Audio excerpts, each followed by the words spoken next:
want to talk about After Oz by Gordon McAlpine. This is definitely not a lighthearted novel.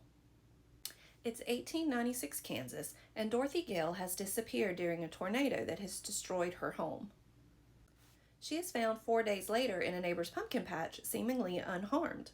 When asked where she has been, she describes a colorful land called Oz, where she accidentally killed a wicked witch by melting her. And when she also says that a good witch helped her while she was there, the townspeople determine that she is not only insane, but is now a tool of Satan, because everybody knows all witches are bad.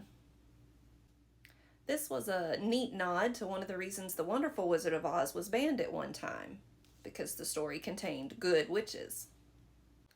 A couple days after the tornado, a woman from the town is found dead, with her face melted off. Dorothy is immediately considered guilty of this murder. The story is told by two narrators, an unnamed townsperson and Dr. Evelyn Wilford, a psychologist from out of town. Dr. Wilford is at first interested in Dorothy for scientific reasons, but she quickly becomes invested in solving the murder and correcting what she sees as an injustice done to Dorothy. Her narration is told through a few conversations with Dorothy and then letters written to her mentor. The unnamed townsperson is a first-person narration and seems to be speaking for the entirety of the town. This was actually an interesting perspective because it laid bare the townspeople's beliefs, superstitions, prejudices, religious bigotry, and their judgmental nature. It showed also how quick they were to believe that a child committed this crime just because she was different than them. There are some great twists to this story with a reveal at the end that I didn't expect. I do wish that some of the characters had been fleshed out a little bit more and that Dorothy had had more of a role in her own story.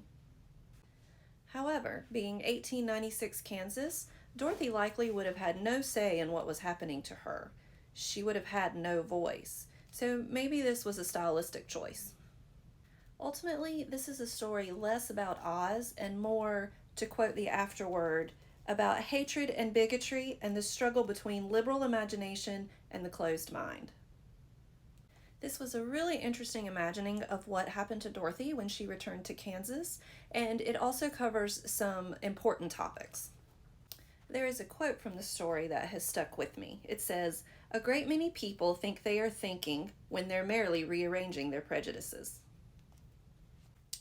Anyway, these are just my thoughts. What are yours? Comment and let's talk about it.